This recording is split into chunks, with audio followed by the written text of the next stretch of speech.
Now there's a smudge on my glasses. Anyway, sorry. Hey everyone, welcome to my channel, Favored Life. If you're new here, make sure to click that subscribe button down below and click the notification bell so you don't miss any of my videos. In this video, I'm going to be sharing with you some of my best study tips for the ACT. As you can tell by the title of this video, I scored a perfect 36 on the ACT.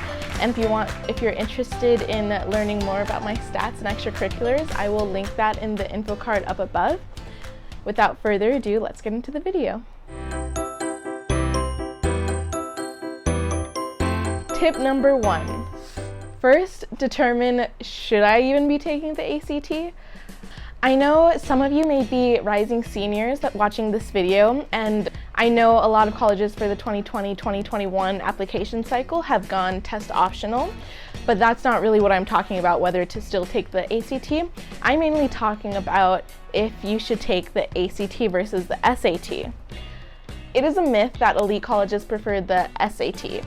So when you're deciding whether to take the ACT versus the SAT, it should really be a decision that you make for what's best for you. I always recommend taking a full-length practice test of both and seeing which one you naturally score better on, as well as which one you feel more comfortable with working with and studying off of. For example, the ACT is notoriously hard on time, so for people that struggle with time, the ACT might not be the best test.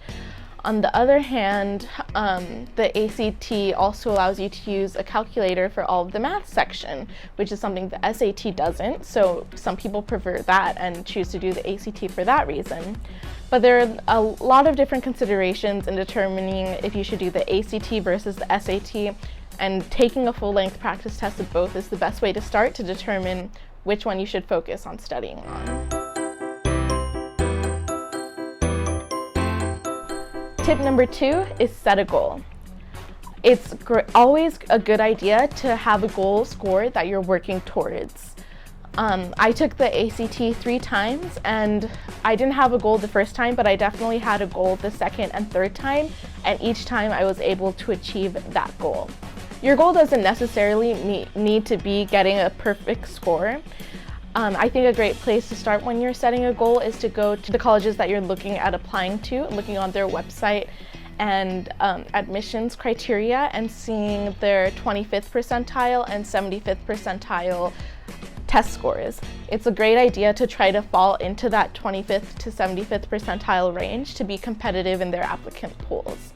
Also, I know a lot of colleges give scholarships for high ACT or SAT scores, so it's a good idea to see which scores they give money for, and I know that a lot of times the higher the score, the more money they get. So that's a great place to start when you're setting a goal.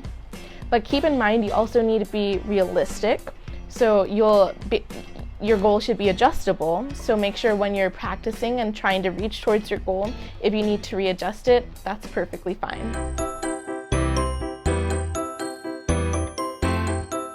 Tip number 3 is be devoted. I cannot stress this enough.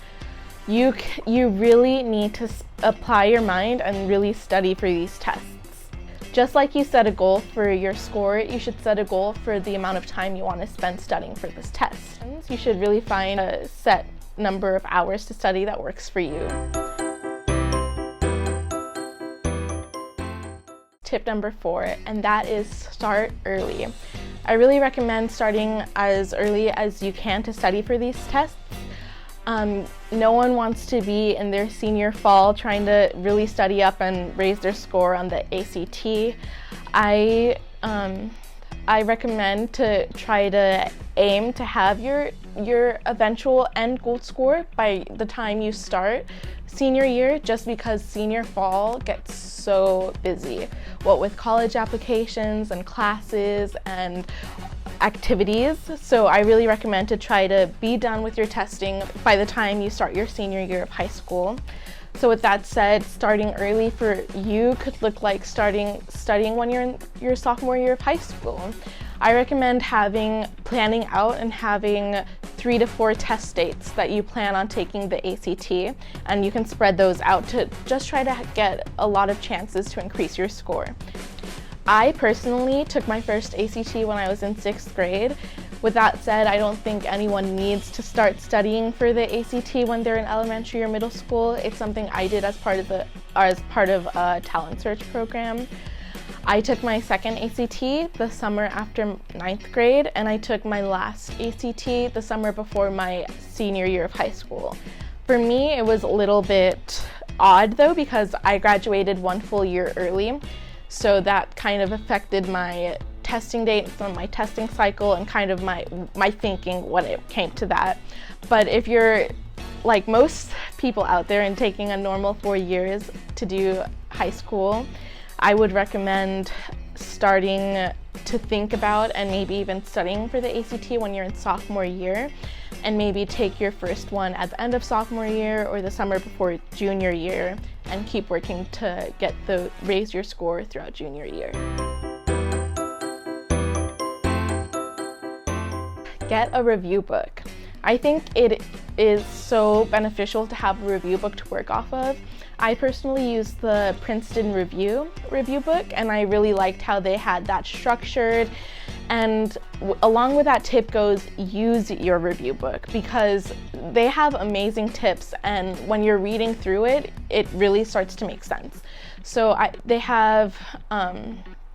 I would recommend to take a test, see what you're getting wrong, flip back to the section in the review book which teaches and talks about those topics. You can really learn from your review books when you try to do it that way, and I just found that really helpful as a tool, both to do the practice test and to study and relearn the material that I was struggling with.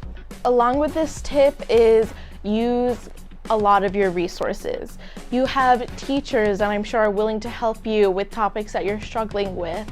You have textbooks that you can use to relearn math topics that you're struggling with. There is also a ton of free resources online. I would definitely recommend using the official ACTs that are released online if you can find them. I know that there are a couple that are free, and that's a great use of resources because you're using material that was actually on an ACT. I know when I was studying for the ACT, I loved watching some videos that were helpful with tips. Super Tutor TV was a YouTube channel that was very helpful when I was studying for the ACT, just for different study tactics and tips for each different section. And there are a lot of other free resources out there, and really it's as simple as searching up what you're struggling with and you will find a resource. Tip number 6 is know your calculator. You do not want to show up on the day of the ACT and have no idea how your calculator works.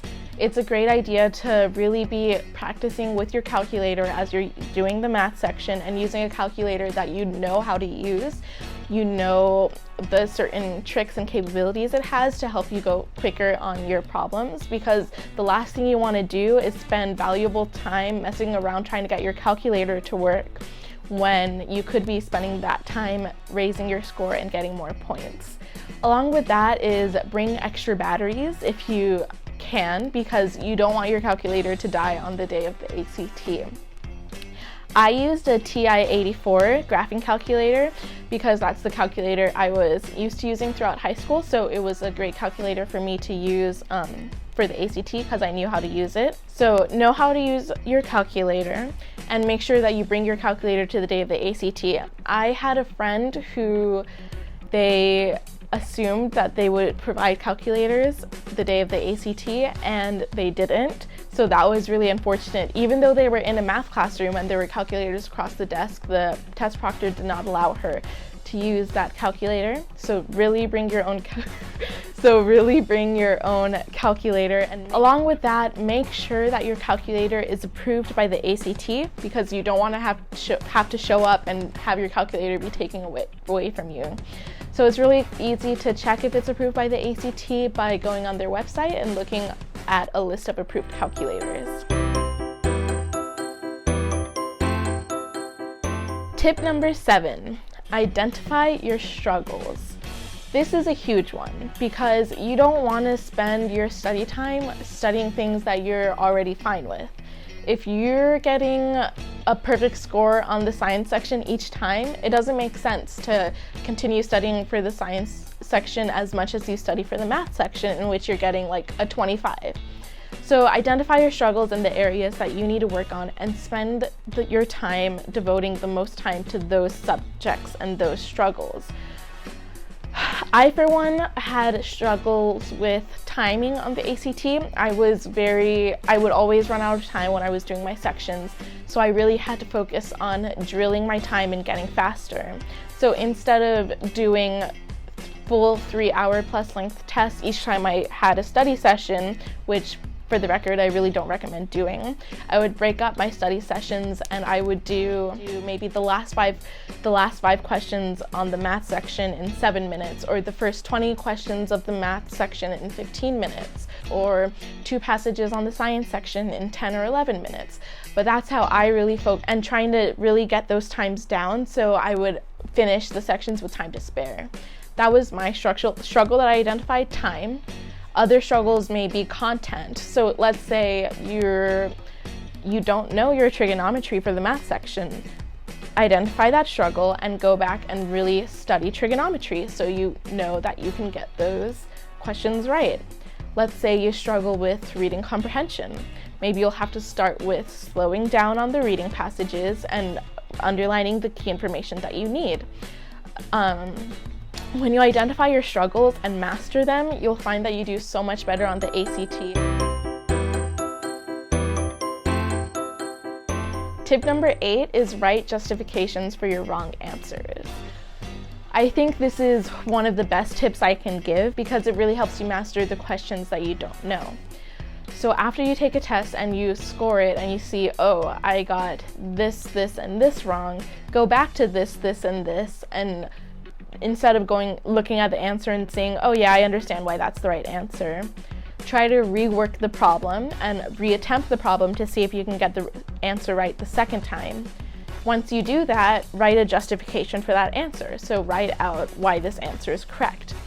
You might also want to write out why the other 3 or 4 answers, depending on the section, are incorrect, because that also helps you learn. This takes a lot of time, but it's one of the best tips out there that really helps you learn the material for the ACT.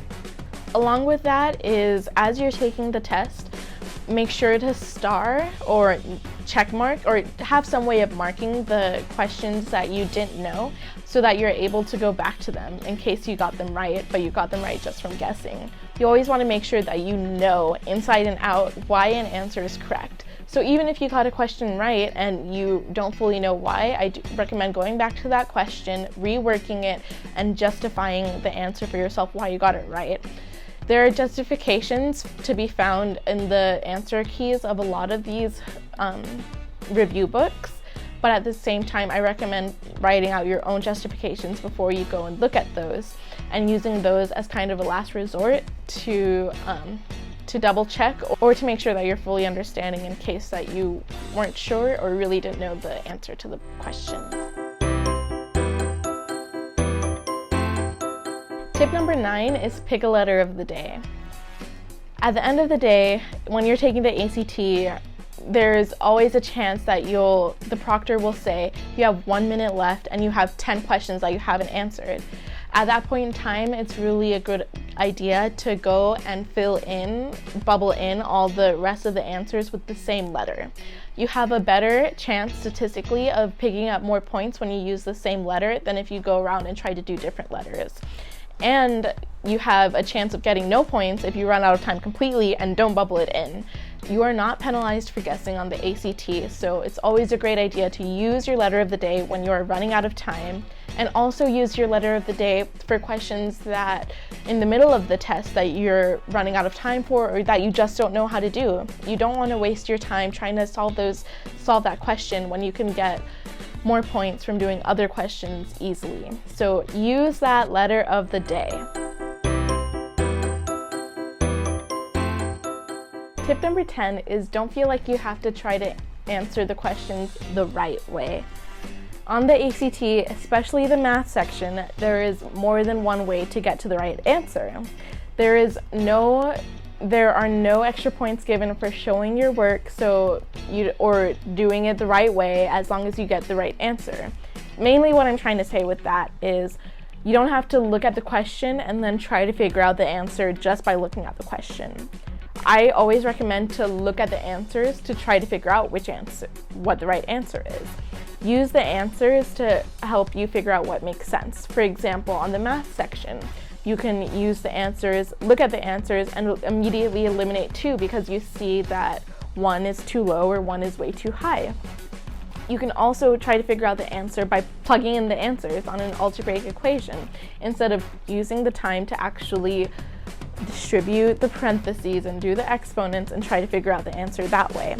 Sometimes it's a lot faster and easier to plug in the answers to the equations than to try to figure out the math problem the right way.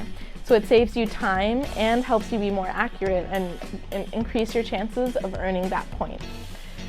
Another example is for the science section. You don't always have to read the whole passage. In fact, I recommend against reading the introductory passage unless you need to, because it just eats up on your valuable time. For the science section, you can use the answers to try to figure out the question, and especially if you don't immediately know what the question is asking.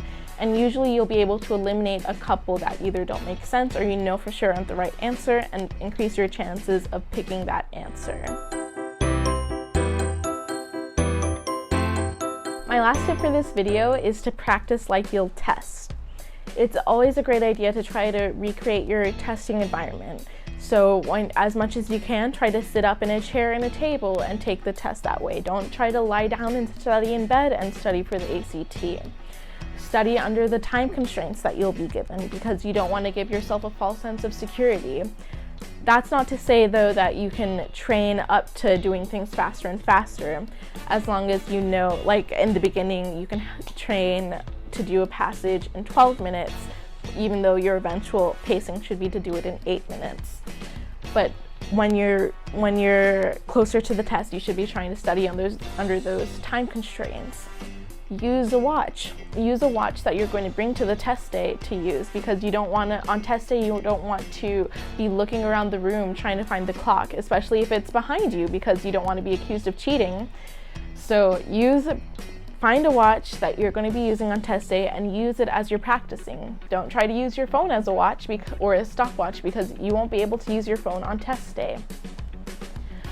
Use pencil and paper. You won't be using a pen on the test day. Try to print out and use a bubble sheet so you can practice bubbling, because believe it or not, bubbling actually takes time.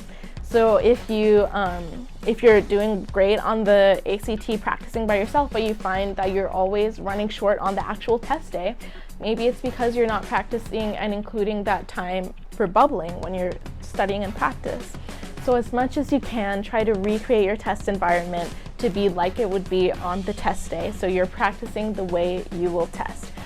People say that practice makes perfect, but it's more accurately that perfect practice makes perfect. That is it for today's video. If you liked today's video, don't forget to give it a thumbs up and make sure to share the video with others. Comment down below if you have any questions, and I'll try to answer as many as I can. Also comment down below if you want me to make other ACT advice videos. I can also make section-specific videos for specific sections of the ACT. Just let me know what you want to see in those comments down below. Make sure to subscribe to my channel and turn on the notification bells if you haven't already. I'll be making other academic advice videos, as well as vlogging my college life at MIT, where I'll be a freshman this fall. I'm excited to share my journey with y'all. Bye!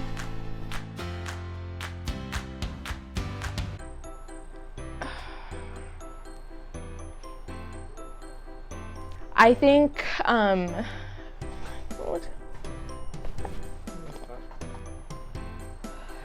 yeah. Wait. Now there's a smudge on my glasses. Anyway, sorry. If you like today's video, make sure to give it a thumb.